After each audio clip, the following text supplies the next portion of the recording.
ناظرین، عوامی لیگ کے اوپر ان کے اپوننٹس الزام لگاتے رہتے ہیں کہ 15 سال تک انہوں نے یہاں پر ون پارٹی سسٹم نافذ کیے رکھا، ڈیموکریسی کو ختم کیا اور الیکشنز کو کمپرومائز کیا، الیکٹورل سسٹم جو تھا پورا کا پورا اس کو کمپرومائز کر کے رکھ دیا، اور یہاں پر اپنے اپوننٹس کو کرش کرنے کے لیے ہر حربہ استعمال کیا، ہر فورس استعمال کی، اور عالمی سطح تک ان کی جو ظلم کی کاروائیاں ہیں وہ مشہور رہیں، اور اسی وجہ سے ہم نے دیکھا بھی کہ جو شیخ حسینہ کے انڈر کنٹرول رب فورس جیسے ادارے تھے ان کے اوپر پابندیاں بھی لگیں۔ لیکن اس سب سے قطع نظر ان کے اوپر جو سب سے بڑا الزام لگتا ہے وہ یہ لگتا ہے کہ انہوں نے ملک کی سوورنٹی کو ہی گروی رکھا اور مودی کی بی ٹیم بن کر یہ لمبے عرصے تک کھیلتے رہے۔ اچھا، یہاں پر ان تمام الزامات کے علاوہ ایک اور بہت بڑا فیکٹر ہے جس کو میں سمجھتا ہوں کہ تھوڑا سا نظر انداز کیا جاتا ہے، اور وہ بھی بہت بڑا فیکٹر ہے۔ عوامی لیگ نے صرف بنگلہ دیش کے اندر یہ ساری حرکتیں نہیں کی، انہوں نے انڈین مسلمز کے خلاف بھی جو بی جے پی کا ایک محاذ کھلا ہوا تھا اس میں بھرپور کردار ادا کیا۔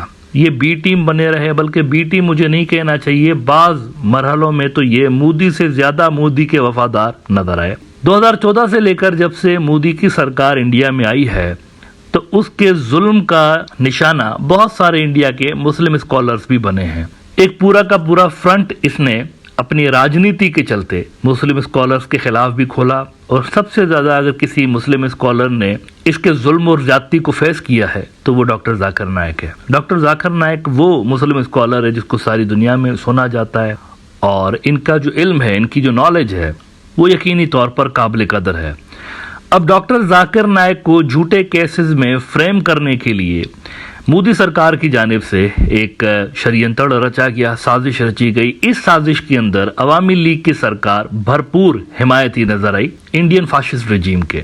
ایک کاروائی ہوئی تھی بنگلہ دیش کے اندر، اور اس کاروائی کا الزام ڈاکٹر ذاکر کے اوپر لگا دیا گیا، یعنی کسی بیکری میں کوئی بلاسٹ ہوا تھا یا کوئی کاروائی ہوئی تھی، اٹیک ہوا تھا۔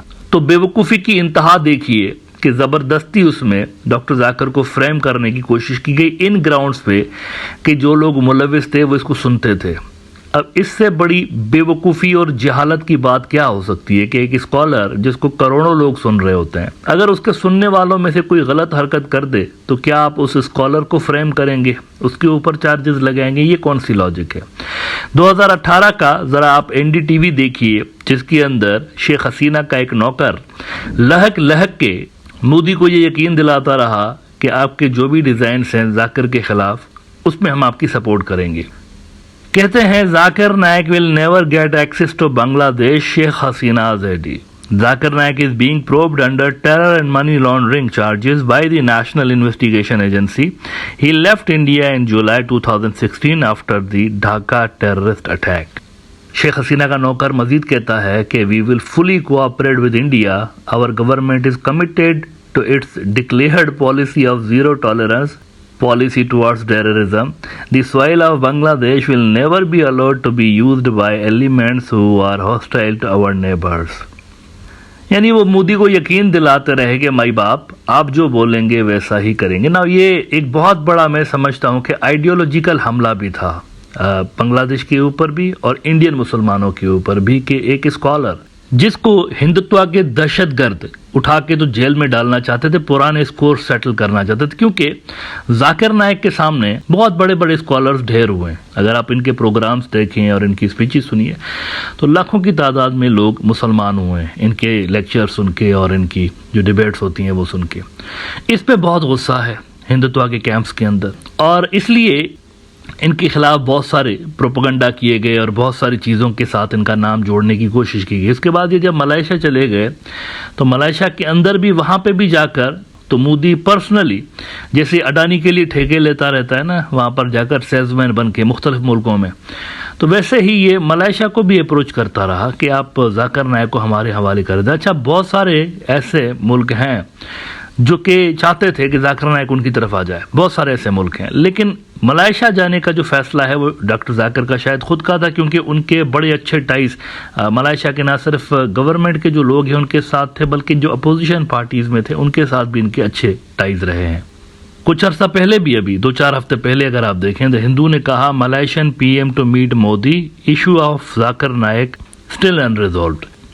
Malaysia has repeatedly rejected India's request for the controversial preacher's extradition. Modi had raised it with Mahathir in 2019. Mahathir